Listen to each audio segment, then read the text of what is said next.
Hey guys, welcome to TST Garage. I'm Bart, and today in this video, I'll be showing you how to install the TST Industries Brake Light Modulator on your bike. Now, a brake light modulator, sometimes called a strobe, sometimes called a brake light flasher, what it does is basically enables you to install some electronics on your bike so that when you press your brakes, the brake light flashes in some kind of pattern and alerts the drivers behind you that you will be stopping. Our particular brake light modulator comes pre-wired to a plug that interfaces with a sub harness that we provide specific to your bike model that enables plug-and-play functionality with your bike. So that means that the installation is really fast and you can do it yourself. Now, the electronics inside, we do have the ability for you to program this unit to 3 different functions and then subsequently adjust the rate of the effect to your liking. Our first programmable mode is strobe alert. This mode will produce 9 flashes and then stay solid for the duration of the brake engagement. Second one is intermittent pulsar. Each cycle will flash 10 times and then pause. And then these cycles will repeat for the duration of the brake engagement. The last available option is pulsar, and this one just basically provides continuous flashing for the duration of the brake engagement. Now we will show you how to install this. It's really simple.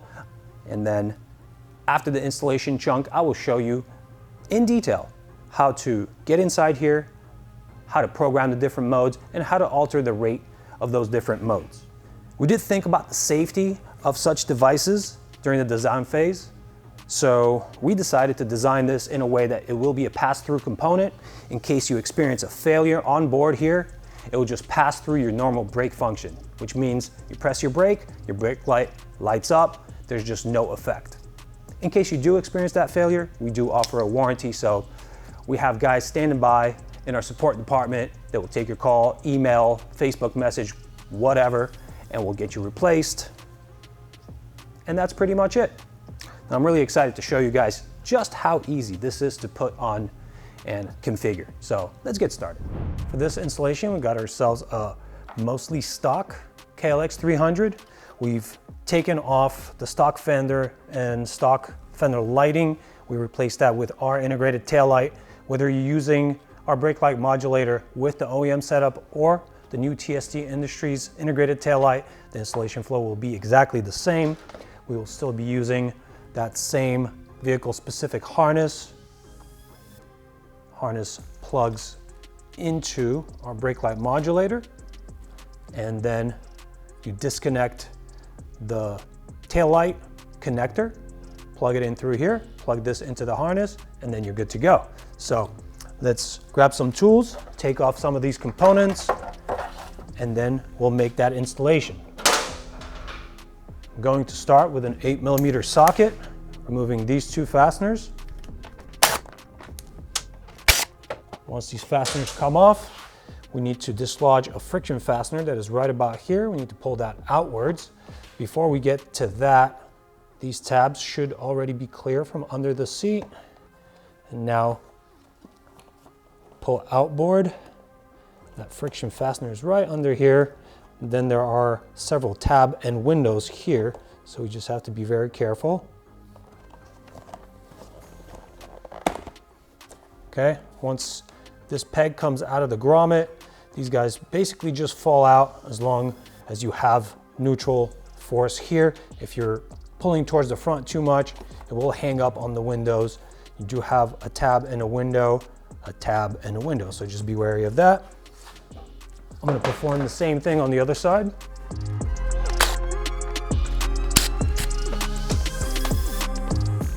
We need to remove one side of the strap so that the seat can come out.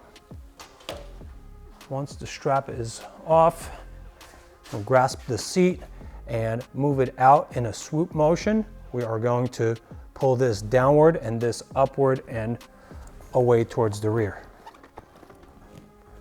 We'll need to get into this compartment here under our tool bag. These 2 8mm heads are capped off with 10mm nuts on the bottom side. Typically, I'm able to crack them loose with this tool. and they just come off. We're able to drop the nuts just like that. If you're using just standard hand tools, you'll likely need an 8mm socket up above, 10 at the bottom. That is now loose. The other two remain in place. Let's get these guys out. I will remove these with the washers. And then once we remove the tail, which is done by pushing up on the rear section, we still need to grab these double flanged washers. And now we have access under here. Our tail light connection is this 3-position Sumitomo MTW110. We'll need to split it. The removal of that connection is done via pressing down on this ratchet detent and separating the plugs. I'm gonna move this one out of here, make some space,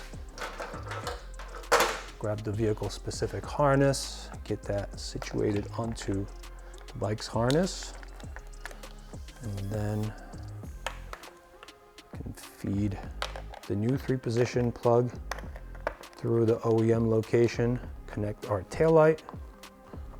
This is all good. Now, where do we put the body of our modulator? On this particular bike, I like to tie it off to the frame here. If you notice this channel that we've built into the body of the modulator, that accepts a wire tie that is supplied with the kit. Hopefully, when you're performing these steps, you've already watched the entire video and you've programmed your brake light modulator to work in the appropriate program mode and speed of effect. If not, please watch to the end of this video and don't cinch this off to the frame just yet, because you will need to make some decisions and settings unless you're okay with the way this arrives to you. But since we gave you the extra customizability, I think most people will opt to change some stuff around. All right, let's see. This looks pretty okay. I do like to have neatness in my installations, so I'm gonna rework some things around here to be self-captive. We do ship these with 2 cable ties. I am going to use the other one here in this location.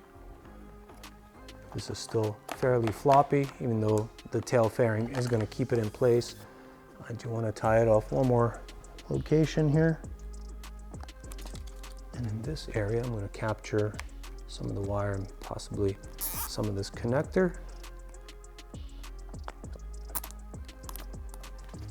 Cinch this down, get some friction on it, and then cut off the excess.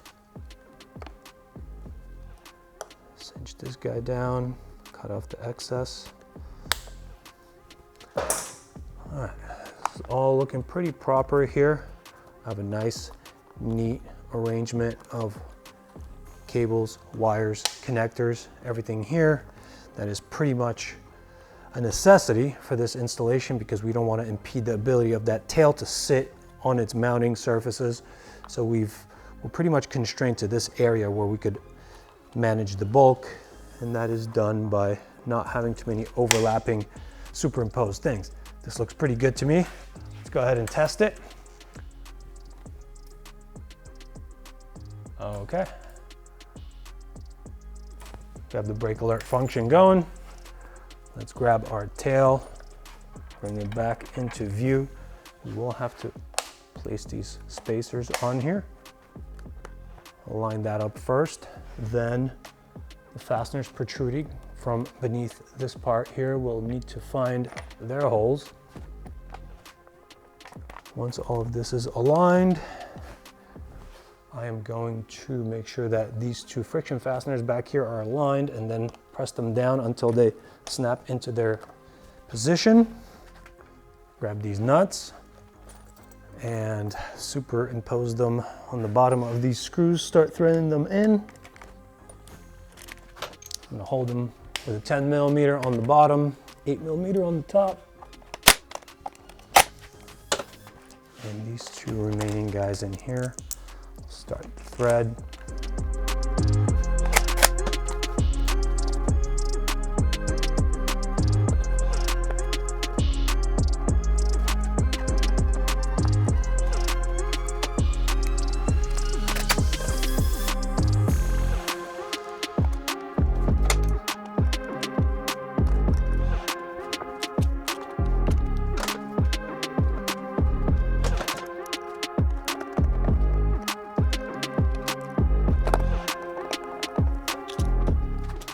All right, this installation is complete.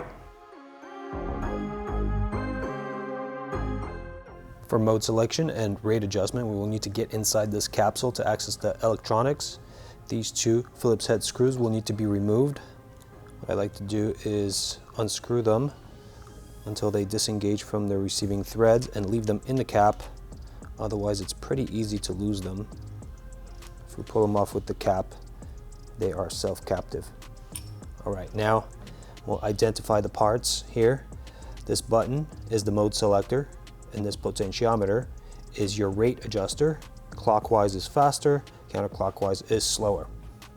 Let's first do our selection of modes.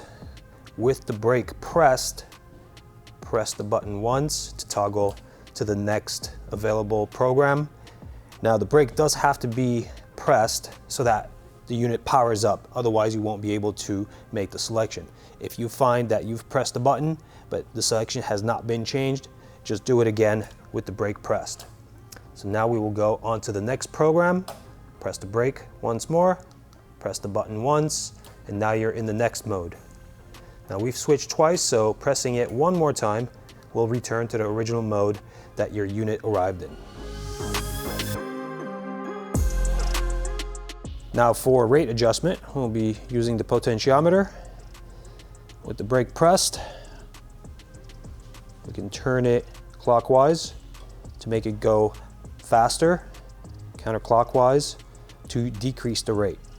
Now in brake alert, you will only have 9 flashes to make your adjustment, and then it'll stay solid. This one doesn't actually lend itself to really fast flashing at the top of the range. Bottom of the range is unusable, so I like to set it somewhere towards 3/4 to maybe 80% clockwise, and that does it for me. Now if we change to the next one, this one is pulsar, and this one just keeps on flashing, so I like to have it going pretty fast here. Choice is really up to you. If you want to explore the next mode, we have the intermittent pulsar. This one to me belongs somewhere close to the top of the range, makes it the most visible. But again, freedom means choice. The decision is ultimately up to you. Once you're done with your adjustment and you're where you want to be with all your modes and rates, replace the cap, turn the screws back in, and it really is just that simple. Replace your brake light modulator in the space that you decided to keep it, and you're good to go.